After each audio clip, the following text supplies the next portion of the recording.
Where in one lake can you find 5 species that is found nowhere else? We're talking tonight about the Arizona National Monuments on Revolution Against Evolution.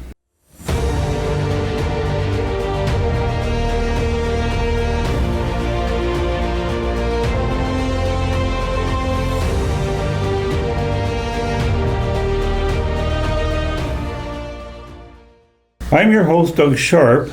Your co-host, Rich Gear, here as well. And so, Doug, without any further ado, where do you find that? There is a national monument in Arizona called the Montezuma Well. And we're going to talk a little bit about that because in that lake, it's kind of a strange little hole in the ground. It looks like almost like a crater. Oh, yeah. Yep.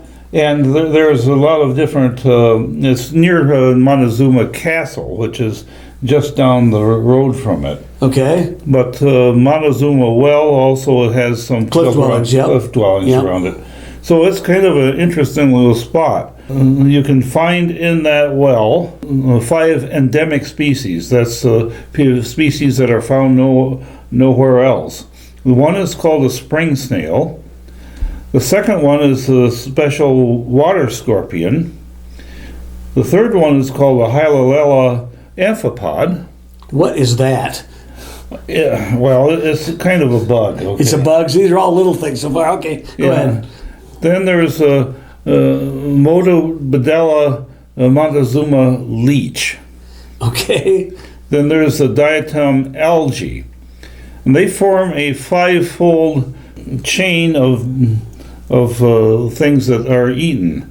One eats, the smallest is eaten by the next largest, by the next largest, and finally the top of the line is the leech. The leech is the top of the line? Yeah. Okay, I would have thought the scorpion might be. Okay. But this particular well has got some conditions in it that are a little bit different than all the lakes that were found in the area, because it's got sort of like a carbonation bubbling up from the bottom. Oh yeah, I forgot all that stuff, Doug. That's right. And it has some heavy metals like arsenic and a few other things in it that sort of make it uninhabitable for other species. But for these 4 species, you've got a life cycle going on. Yeah. That is with species that seem to be specially created for this environment. I'm assuming the algae is at the bottom of the chain. Right, yeah. Okay, all right. And so it's kind of interesting to take a look at this and say, how did this happen? Yeah. And we as creationists, I don't think, have a good way of explaining this beyond... and the evolutionists certainly don't have a good... Yeah, naturalistic processes really fail. We at least can appeal to God, which they always think is a cop-out. But when you really get right down to it, it's so ridiculously strange. How else do you even explain something like this except that certain things were designed this way, that certain things were equipped to fill in these niches in the world. So, and also you have a timeline for it happening, which, under the millions of years scenario, you then have to have this whole system being stable for a long time, all this evolution could take place.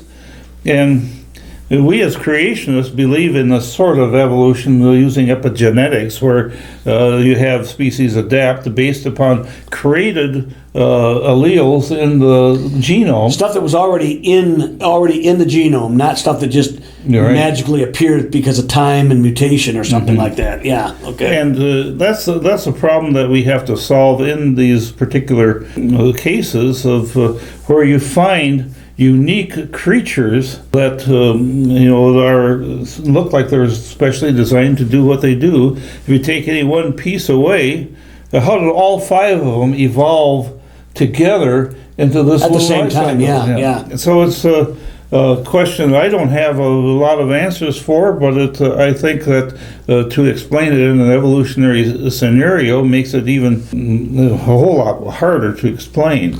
And so I kind of like the Montezuma Well for that case. You find the Montezuma Well on the way up towards Flagstaff, just beyond Cape Verde. And there's you have the Montezuma Castle, which is a nice little stopover by itself. And this is a pueblo it's a cliff dwelling up on the cliff. And is that the one where we saw the big snake in the yes, road? it was, yeah. That's what I thought. Yeah. Yeah, there's like a big gopher snake or something like that. I don't know what it was. It was huge. It was about 6 feet long. It was good long snake. Yeah, but I don't think it was there sunning himself on the sidewalk. Just having a good old time. I don't think he was it was not a poisonous snake, as far as I know. As far as I know, it's not like a rattler or something like that. But yeah. But snakes you find in that environment as well. But but this particular, you have this bubbling up cauldron of chemicals going on in this lake, and it filters up to a little spring. It goes through a hole on the outside. Yeah. And then it goes out into the creek that goes by there, and so you have this environment that, and apparently the natives found this place fairly special, and they built their pueblos around there, although you couldn't drink the water. Yeah, that's kind of strange. Why would they have? Yeah, you wonder what the reasoning was for that. I don't know, maybe there were other factors. I think possibly protection. Yeah. It would have been a fairly, because it takes a little bit of doing to get down into the well and and explore it. So right.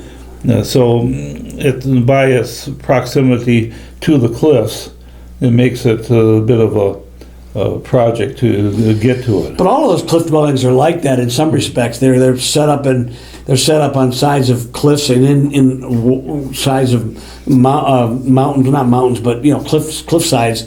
And it seemed to me that would be because for protection or seclusion or security. I don't know, but that seemed to be a very prevalent thing all the way through Arizona. Even in Mexico has quite a few of those too. So we've seen many of those.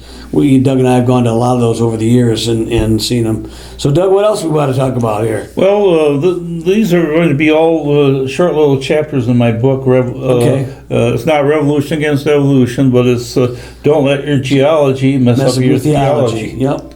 And so that is a book that it has just been released on Amazon. Okay. And I've got some copies coming, hopefully.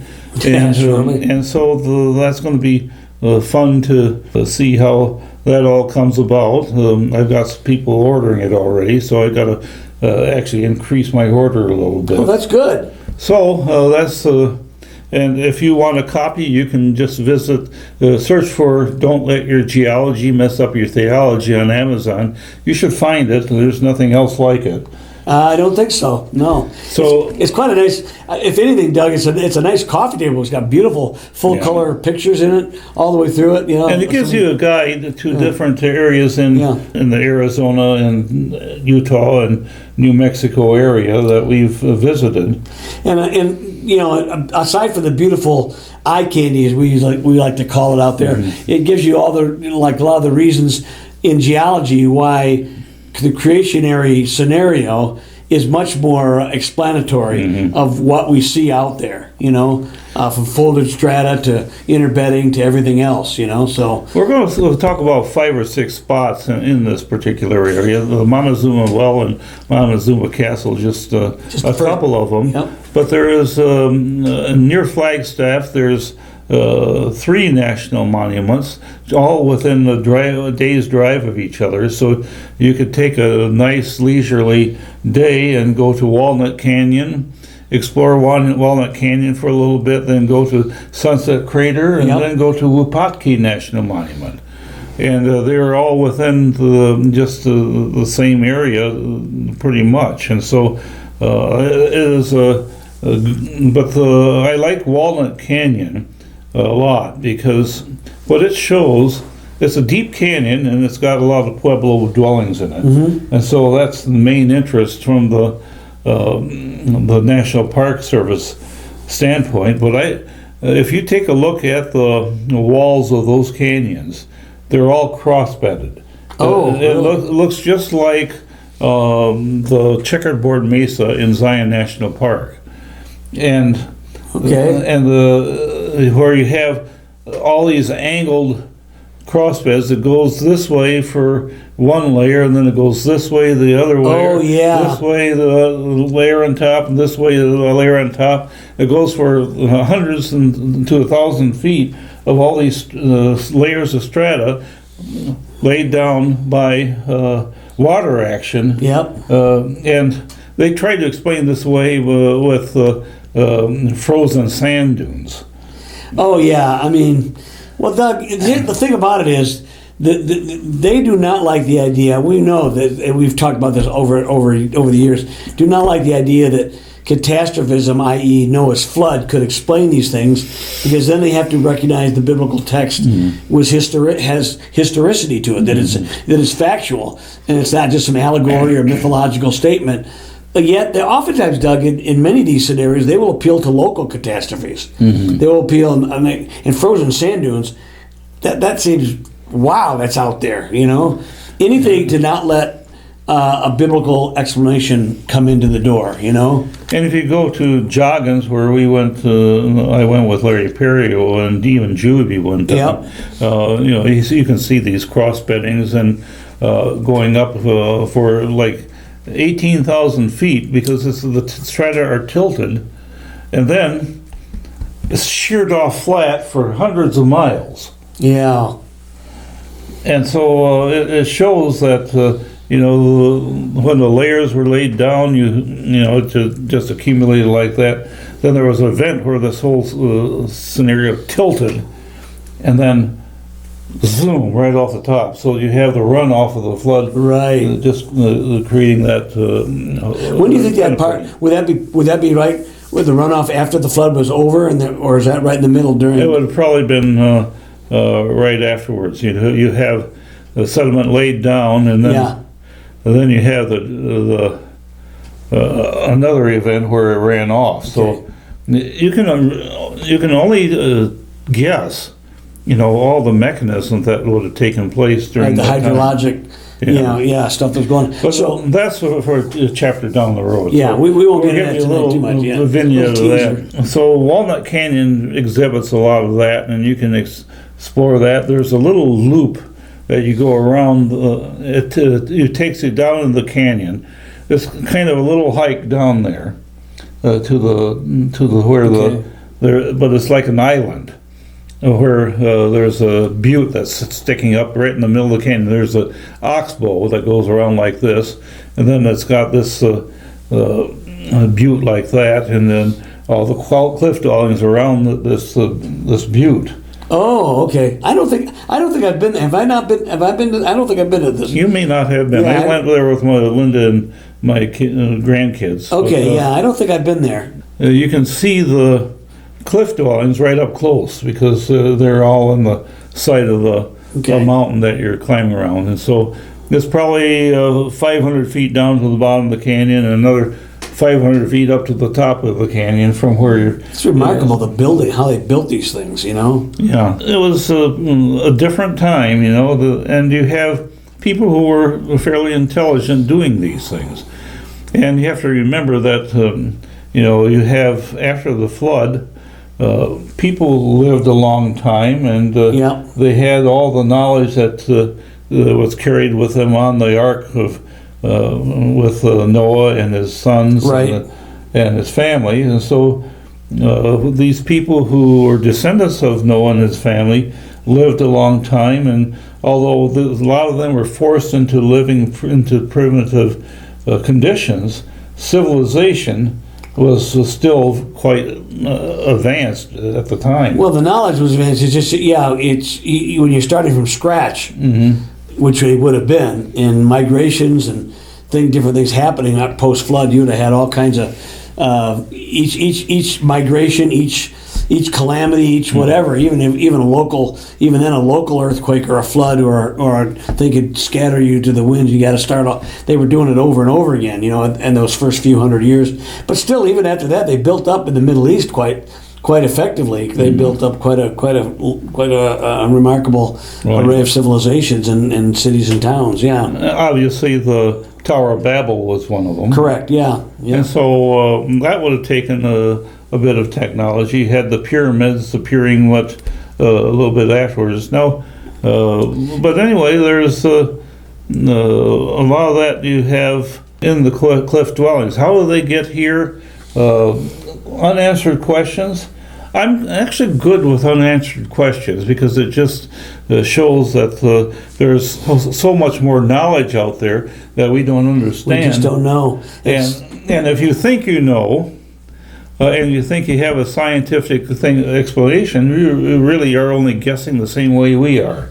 You have to go back into the whole thing about the difference between forensic science and empirical science. Yeah.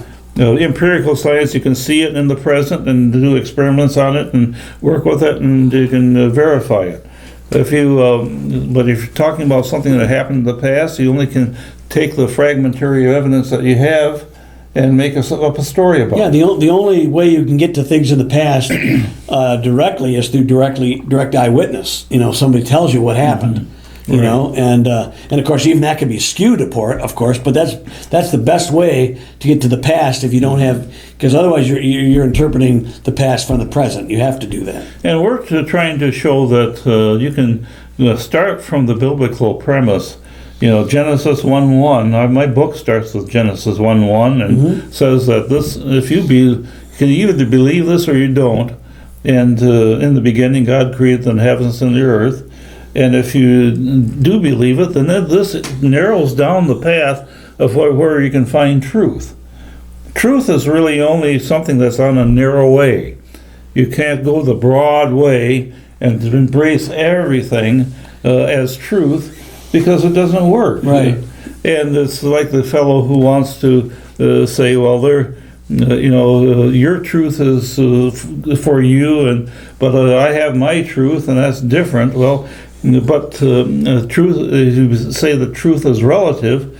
Well, are you saying that is an absolute statement? Is that an absolute truth? Yeah. Well, yeah. Then you get into those philosophical debates, which really some of those are big questions.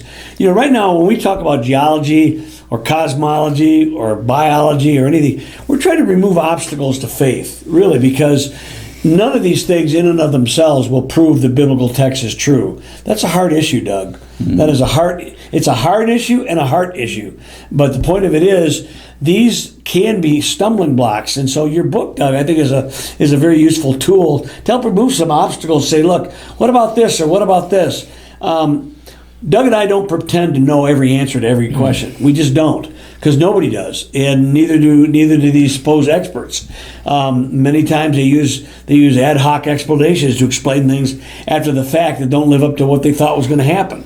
They predict things, and it suddenly doesn't work the way they do. Then it's science is self-correcting. Then it's science, yeah, which means they can admit they can be wrong. Okay. And we can be wrong as far as what we're interpretations, but we don't admit that the biblical text is wrong. And by the way, Doug, they never admit that Darwin is wrong or that evolution is wrong. Yeah. So they have the same basic faith bedrock as well. Evolution of the gaps is what it is. Yeah, they call us God of the gaps. Well, they have evolution of the gaps, and that's where time and everything fixes everything. But anyway, Doug, so let's go on to the next. We talked about Walnut Canyon, and you mentioned three of them. Well, there is Sunset Crater. Sunset Crater. We have not talked about that yet. Yeah, Sunset Crater is really the creationist's best friend. Yeah, and why is that, Doug? Well, the evolutionists date this volcanic eruption from about into the millions of years. They did potassium argon dating on the lava and got these long dates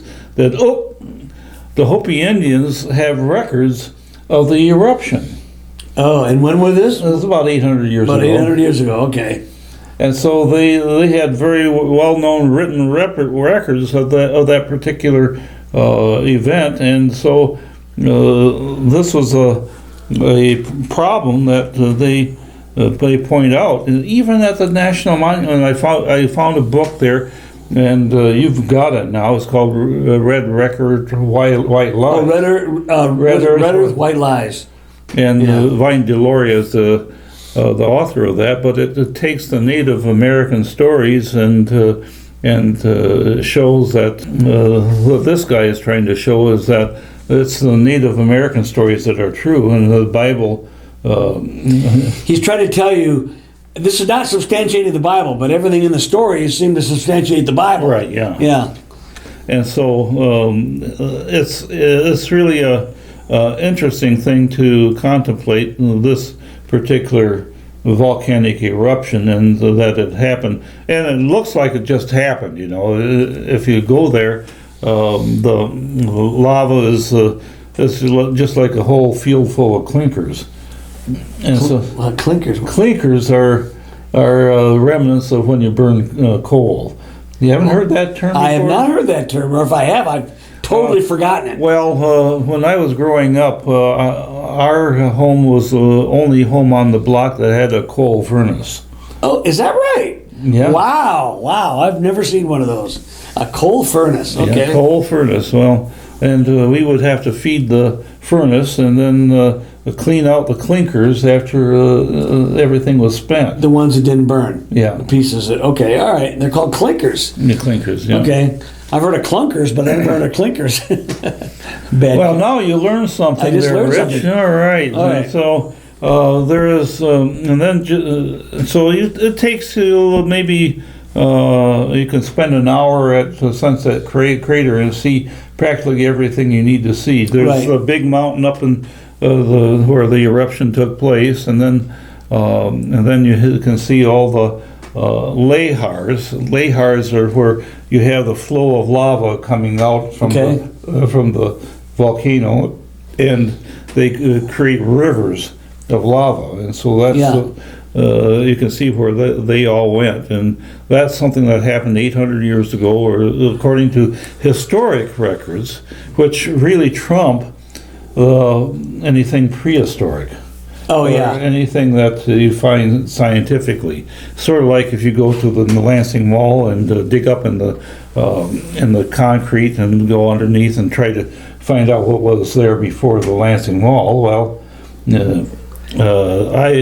He knows. I know because I used to live there. That was our family dairy farm. But you can't really discern from what's there now what it was 100 years ago. So. Yep. But you knew it. Well, 50 years ago. 50 all years right. ago, yeah. Let's go 50. Yeah. He's not 100 years old yet. Yeah. Well, it was even older than 50 years now. Good grief. It is. How long was that, Doug? 1967 was when the barn was torn down. Oh man, and you were down there. And where the barn was is now Barnes and Noble. That's ironic. That's pretty clever. Okay. So that's kind of interesting. But anyway, now if you leave Sunset Crater and you are still on your three-part journey here for the day trip, you can go to Wupatki National Monument. Okay. Yeah. And that's sort of on the way towards the Grand Canyon. Is that the one that really has nothing there? Yeah, it's except for the Pueblos. Yeah, except for the Pueblos. Yeah. Okay. So it's pretty a barren area, but the Wupatki National Monument shows a cliff. They're actually not cliff dwellings. They're just Pueblos sitting out here. There's one here, maybe about 5 miles over here is another one, and then another 5 miles is another one, and then there's one way out in the boondocks, and you have to go into a drawing. And this is what David Van der Heide did. Yeah. And this guy Forsyth, and they got a drawing where they could go to one of these cliff dwellings that it was like an overnight hike that you'd have to take to this place. And so they had to get to this pueblo through a narrow opening. They called it the Fat Man's Misery to get up to into the pueblo. But that's where you find the fiery dragon. Yes, I knew there was something. Dragon. Yeah, I knew you were going to talk about that. So the fire-breathing dragon is a petroglyph, and it depicts a creature with a long tail and flames shooting out of its nostrils. Yeah, which harkens back to Leviathan and Job, right? Right. Yeah. And so that's a good question. We talk about this a little bit, is that you have the bombardier beetle, which exhibits a similar type of thing, where it shoots out it mixes a couple of chemicals. Internally. But when it goes outside the body, it was at 275 degrees. Yeah, it gives you a nice big pop, and Pop! Yeah. and if a frog tries to eat it, I've seen pictures of that frog. A frog tried to eat, and his tongue is hanging out. It's all inflamed. He says he won't do that again, you know? Yeah, But, so those are the three of the national monuments in that area that I recommend visiting. There's also the Meteor Crater, which is you go east about 25 miles or so, and it's by Winslow, and the Meteor Crater. It's kind of like going to look at a gravel pit. Yeah. It's really not that pretty or interesting when you get to it, but it's the fact that this is where a meteor crater just dug out this vast mile-wide crater. It's quite interesting. You can see it from space. Is that right? Yeah. Wow. I mean, I remember. Yeah, it's not really a scenic site. It's interesting for its history. You know, a giant meteor hit that thing, and you wonder what the heck. Because isn't it Doug? I said I know it's the one in what was it called in Mexico? They do the KT boundary. The meteors. Chicxulub. Yeah. Yes. And so they try to explain the extinction of the dinosaurs. Well, that's a subject for another show. Again, we're running out of time, but there's one other national monument in that area that I wanted to mention, just briefly, because there's not much there, but it's called Tuzigut National Monument. Tuzigut, yeah. Okay. And so it's a pueblo, and it's just west of Sedona and Cottonwood. And what's interesting about that one? Not much. But it's a national monument? It's a national monument, Wow. and it's preserving this pueblo, and you get a little bit of the story of the Anasazi, which are supposedly the people that were able to build these particular pueblos. Doesn't the Anasazi mean like the ancient ones or the old ones or something? Yeah. And isn't that where the Hopis supposedly come from, the Anasazi? Right. Is that where they come? Yeah, right. I'm not quite sure about that, but Hopi and the Navajo have their stories about yes, them. they do. And so, with that, Rich, I think we're going to end our show. We're going to end it? Okay. We'll see you next time on Revolution Against Evolution. Bye now.